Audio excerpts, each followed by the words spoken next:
Termites, what are we doing? It's 2021. What? What are we drinking? This is weird. It's a chili liqueur with a little cocoa in it, but I put it in a skinny margarita. One of these nights, because you've been very good termites, I'm going to take you on a tour of my liquor closet, and then we'll just hope my parents don't watch this. I feel there would be judgment cast upon me. But you know why I do it?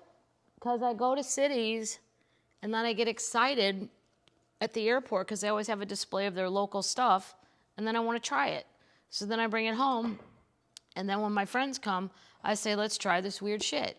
And if we don't like it, we just give it away or throw it out. You know, these are all like $20. It's not that big of an investment to have fun. Have my own taster flights. Oh, termites. Let me pull my shirt down. I look crazy. There. Does it look good? No, the mic. There's a little microphone right there. It's my technology.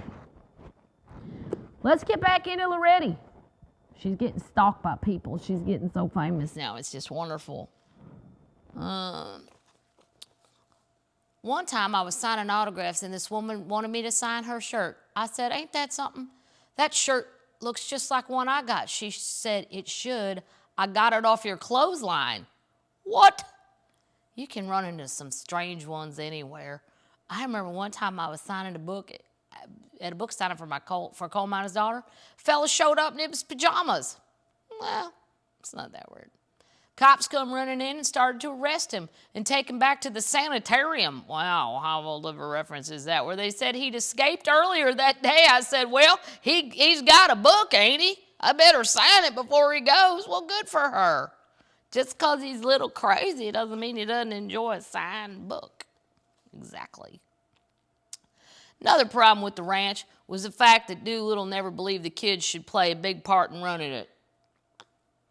Well, Betty Sue and Sissy are now running the ranch and doing a fine job of it. In fact, I believe Betty Sue and Sissy could do almost anything they set their minds to. Silly thing is, thought them kids should all take complete responsibility for their lives, but he didn't trust them enough to give them jobs to learn to do so.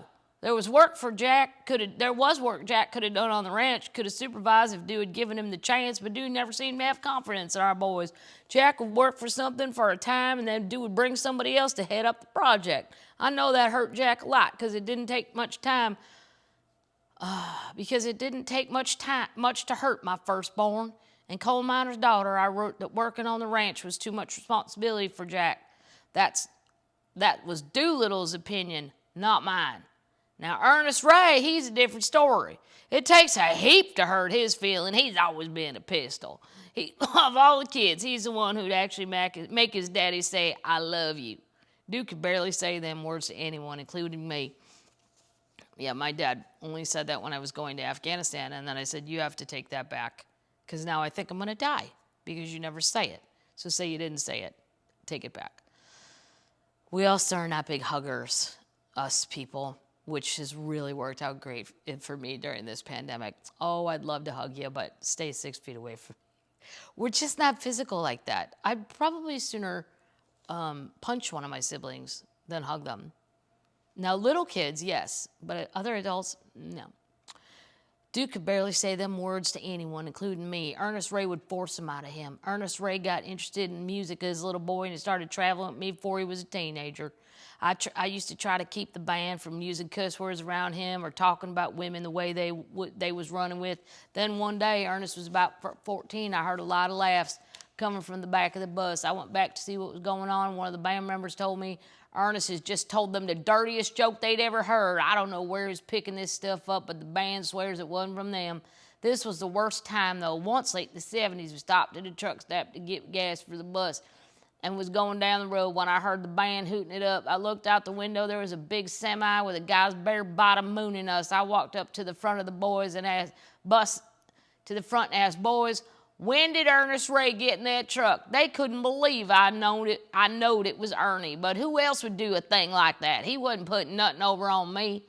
Sissy, whose real name is Clara Marie, after my mommy, was the one who was always the easy to get along with, but almost never got yelled at. And she almost never got yelled at by dude like the older three. Like Ernest Ray, she started singing when she was a little girl, so I took her out on the road from time to time. But school was real important to her, too, so the road would have to wait. Sissy made good grades, too. I was real proud of that. Jack and Ernest Ray both signed up for the military right after they got out of high school, probably to show Dew they could make it on their own. Ernest was a Marine, and Jack was in the Army, stationed in Korea. Jack was married when he signed up, and maybe the time he was gone hurt the marriage. I don't know, but they ended up getting a divorce that like to kill both me and Jack. Sissy's marriage didn't work out, and neither did Betty Sue's first marriage. Ernest has been divorced, and so have my twins. I guess their parents staying together didn't have much influence over any of them, or maybe it did. Or maybe it's why they just said, I ain't putting up with this shit. Like those two fighting in there, throwing green beans at each other. That's just ridiculous. It's ridiculous. Over time, me and Dew kind of split the duties, split who was the boss of what at home. He ran the farm, I ran the dude ranch. It was either that or get a divorce. The thing is, after a decade and a half of being a good wage earner, I had changed. Them feelings that started when I was picking up strawberries in Washington State, the ones that made me think I could pack up and leave, had come to full fruit. Uh-oh.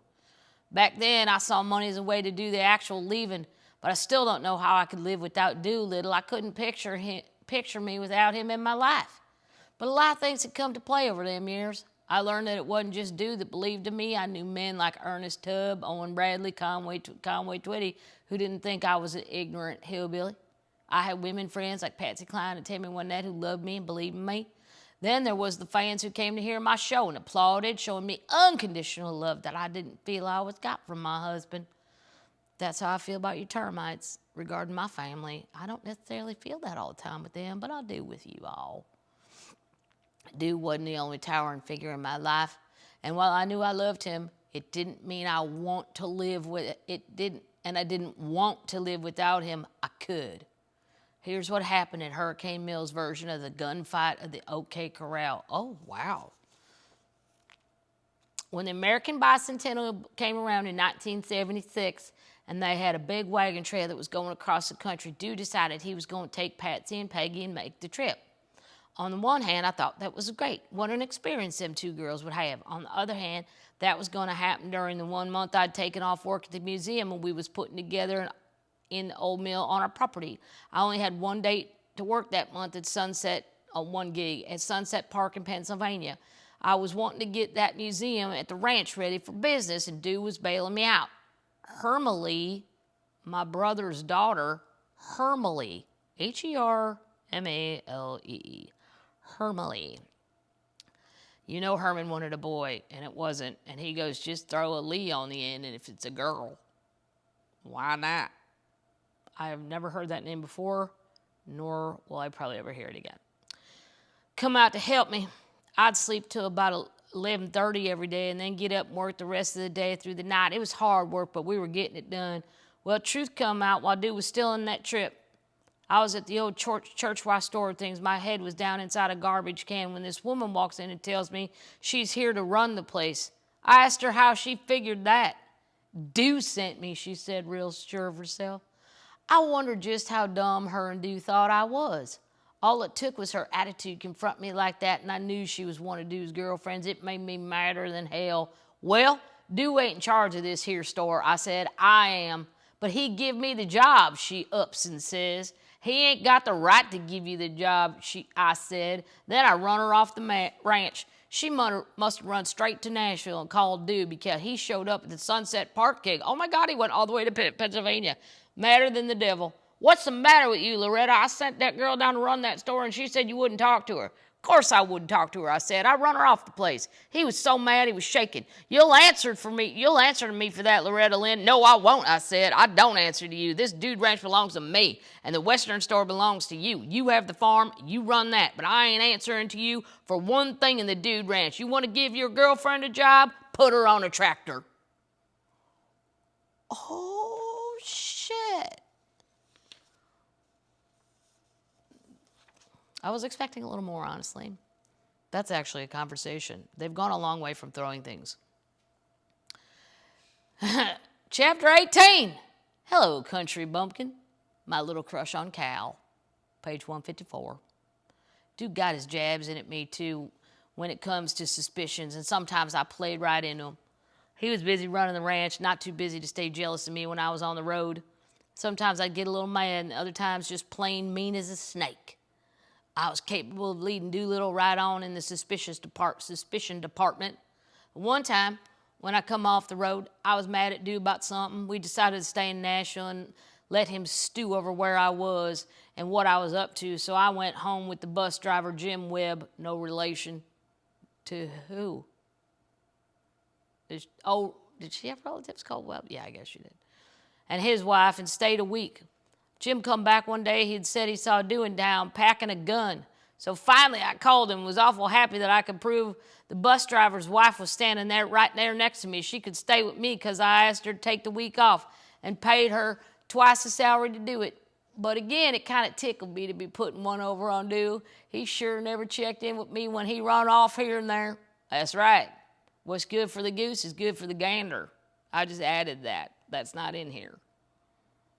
I later found out Doo was so mad he gave Ernest Ray $500 and sent him to Nashville in his Bronco to find out who I was with. He picked the wrong boy for that job. Ernest got drunk, wrecked the Bronco, spent the money, and come home with nothing to report. Ha ha! Joke's on you, Doolittle. You don't give your money to the drunk kid, you give it to the other kid. Who's the dumb one now? Who's ignorant? Now, if Doo had been jealous of Teddy and Doyle Wilburn, I wish you could have heard him on the subject of Cal Smith. I had a crush on Cal since he tuned my guitar that night at Ernest Tubbs' record shop. We toured together, first with Ernest and then later as a part of United Talent lineup. It came about because Conway believed he and I did too many shows those days during our duet days. One day he sat down and explained to me he was afraid people would start to think of us as only a duo and not solo artists. You take some of the United people on your tour and I'll take the others. Then we started dividing up Smith. Cal Smith, who signed with us, come with me. Aside from the fact that I had a long-time crush on Cal, I loved having her on the road because nobody could ever tune my guitar like as good as him. Doo knew darn well that I had a little crush on Cal. In fact, every so often, I'd tease him that if I ever started stepping out on him, it would be with Cal. He got so that if we was listening to the radio and Cal Smith something come on, Jew would jump up, run to the radio and turn it off. Then he'd look at me as if he'd done something big. I secretly got a kick out of it. Now, I don't know if Doo was talking behind my back, whether it was just Nashville gossip, people in the business start whispering about me and Cal. Rumors have been flying around clear back to the time folks thought I first slept with an Opry official. Then came the Wilburns, then Conway, and then finally we settled on Cal. We didn't care. Maybe it's because we were both Aries and a little flighty. Wow. Well, people think we're having sex because we're both Capricorns. What? I always heard about the rumors almost as fast as they got started. Like I said, lots of people in Nashville was only too willing to give me news about the state of my marriage. Cal and me thought they was funny, and he was just as married as me. Rumors aside, me and Cal had a ball on the road as one of the best people I ever met, and funny too. He did love to kid me about my lack of general knowledge, but he never done it in a way that made me feel ignorant. I remember once we were still out on the road with Ernest Tubb, we all decided to go to this golf tournament in Portland, Oregon. Ernest and Cal was going to play golf, and I was going to watch. Since I'd never seen a golf game, Ernest insisted I go. Well, I don't know. If you've never seen a golf game, I don't really think it's that exciting if you go. I think you gotta know what you're looking at, or it's just boring as shit. And that's coming from someone who golfs, and I watch golf, but I don't think you should drag somebody down that road. So we got on the golf course. I looked over there, and I saw the sand trap. Look at that, Ernest, I hollered. Somebody gone and dumped a load of sand on this beautiful green grass. Why in the world they do that?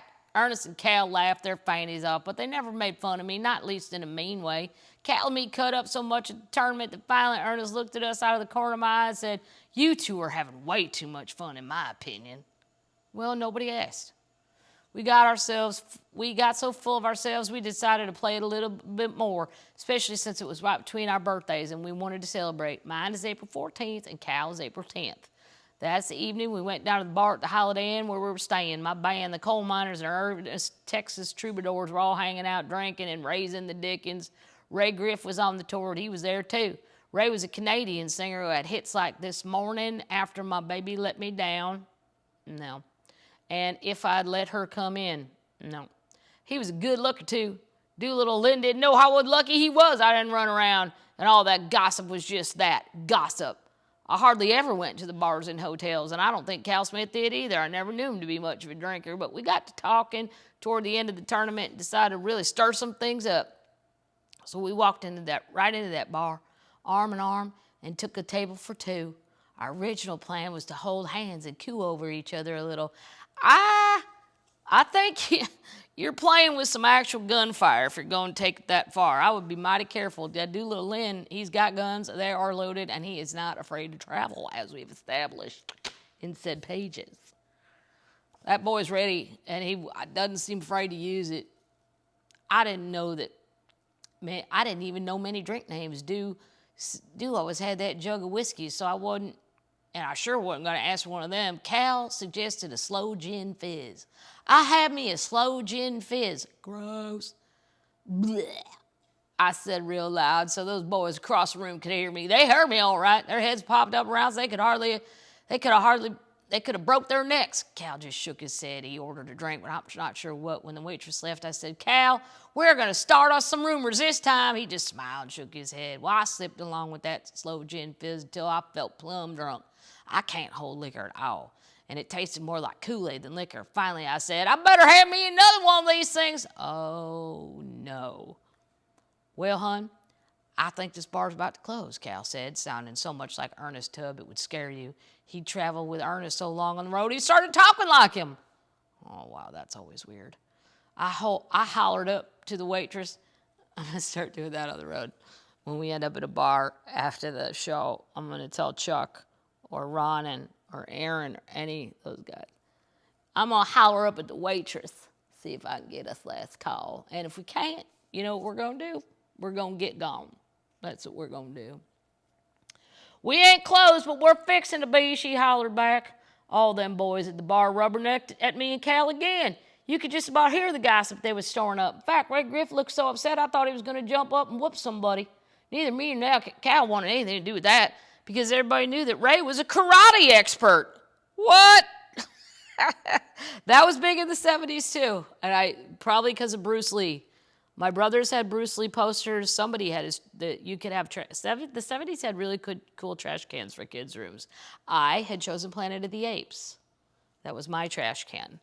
But my one brother had a Bruce Lee trash can, and for a while I think he thought he was Bruce Lee. It was weird to walk by him in the hallway in the house because I was afraid he was going to karate chop me or kick me.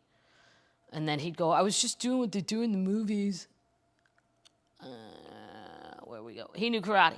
That didn't stop me, though. I hollered at the waitress, if it's closing time, bring me a picture of that stuff. I was rolling by that time. So off we went again, Cal hanging on to me and me hanging on to the pitcher, slow gin. Them boys in the band jumped right up and followed us, trying to act like they was getting kicked out because the bar was closing. They followed us down the main hall. Some even jumped on the same elevator. Me and Cal got off the same floor, and some of the boys did too. We wobbled towards my room. Finally, the boys couldn't stand it no longer without looking completely foolish, so they ducked and ran. Cal went to his room, I got to mine. And we're going to find out in the next installment what Dude's going to do about this. And I can't hardly wait because I believe it will involve some sort of firearm, alcohol, and tobacco. And maybe that's how that ATF was formed. Alcohol, tobacco, and firearms.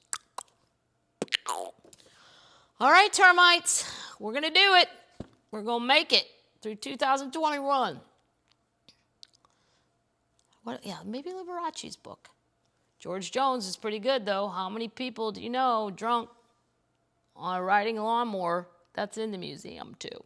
The actual lawnmower he got drunk on and drove, like, a long way to get liquor. And greatest country song ever written. Who? George Jones. Well, I don't know that he wrote it, but he sang it. He stopped loving her today.